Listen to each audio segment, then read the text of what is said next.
Welcome to a Friday Reads, where I talk about what I've read, what I'm reading, what I hope to get to next. My neighbors purchased motorcycles because no matter what city I live in, no matter what state I live in, I will be near neighbors that have motorcycles.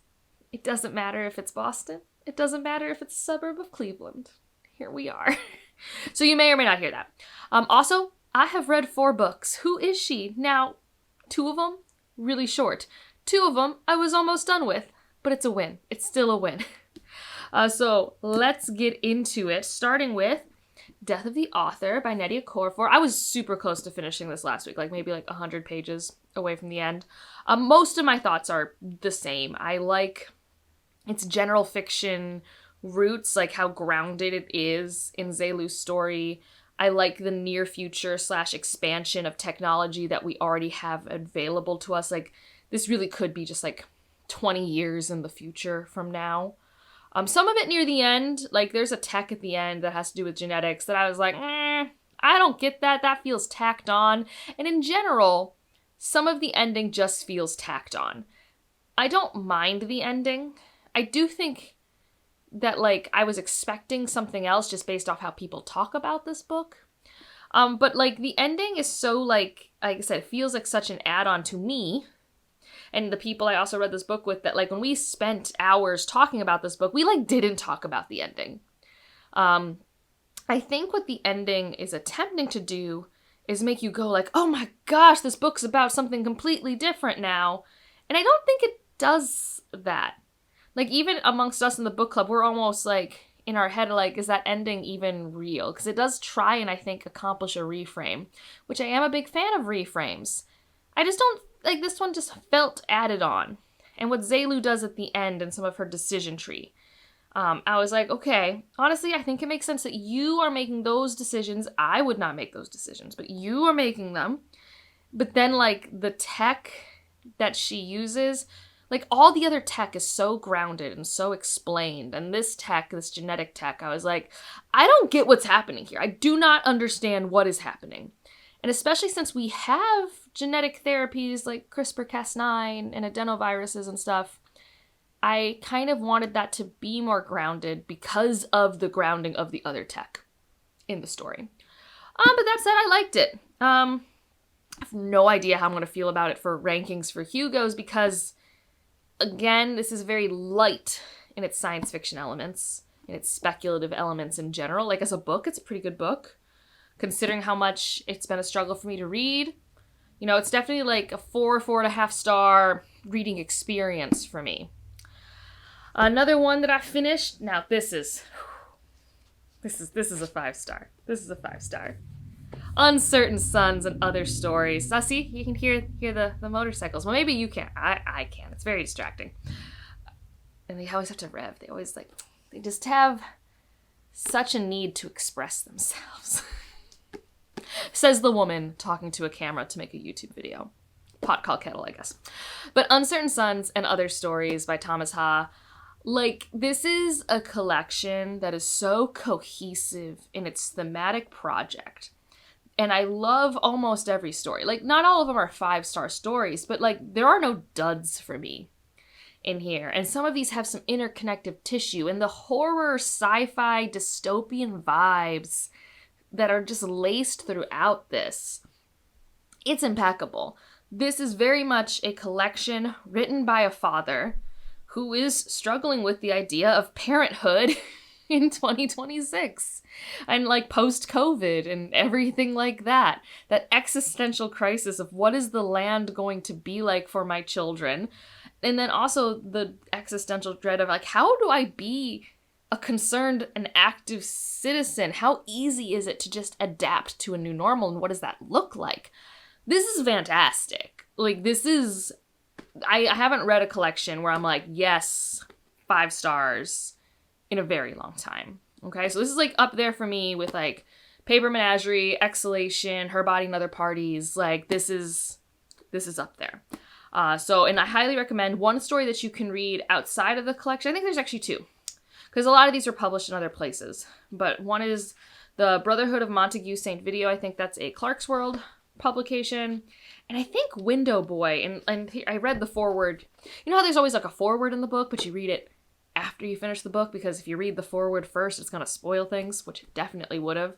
I think Window Boy is in, let's see, it's also a Clark's World. And the Mub's a Clark's World.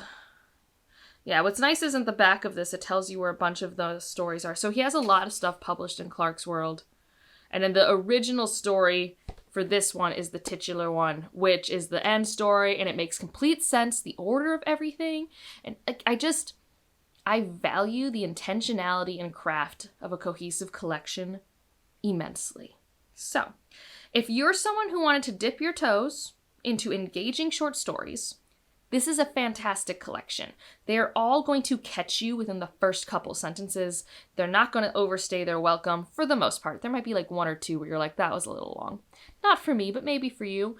But if you're someone who wants to be enraptured and read short fiction, this is a great place to start. And I believe in the United States, it's available on Hoopla. So, you have that going for you if you have access to Hoopla through your library. Before I forget, another one I read a romance this weekend. I got drunk and saved a demon. She was the author who wrote the Alien one I'd read. And I was like, she writes like 200-page romance books, and I was kind of feeling that. And so I read it. And like, I'm so close to really liking her as an author, but there's like also just so much stuff that I don't care about. Like the plot. I don't care about the plot. I mean, it was still a good time. And it was actually quite cozy adjacent. And so I'm like always tempted to keep going. Like, I like kind of tried to start the second book, I got drunk and yeeted a love potion at a werewolf. Is the second one, maybe? But this first one, we've got Cinnamon. And when she's going home from a festival, she runs into this demon, and she learns that the god they worship is actually not a god, but a necromancer. And so she goes on this quest with this demon to destroy these chalices. And it's like very much a forced proximity romance, and the character is kind of into potentially being controlled, some light BDSM.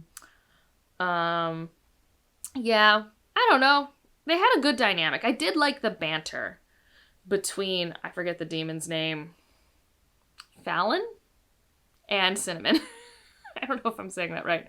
But I really did like their dynamic and their flirting and their banter and how things developed. Like, I liked watching their relationship flourish. But the actual quest plotline and, like, the meeting the people along the way, I was just like, I guess it's okay. It just felt like, that felt more like a Hallmark movie, and I wanted more of a CW show.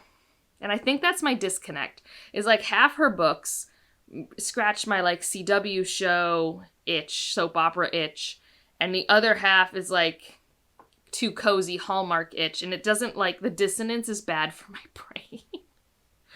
So, but I read it. It was a good time. And then the most recent one I finished is Sunward.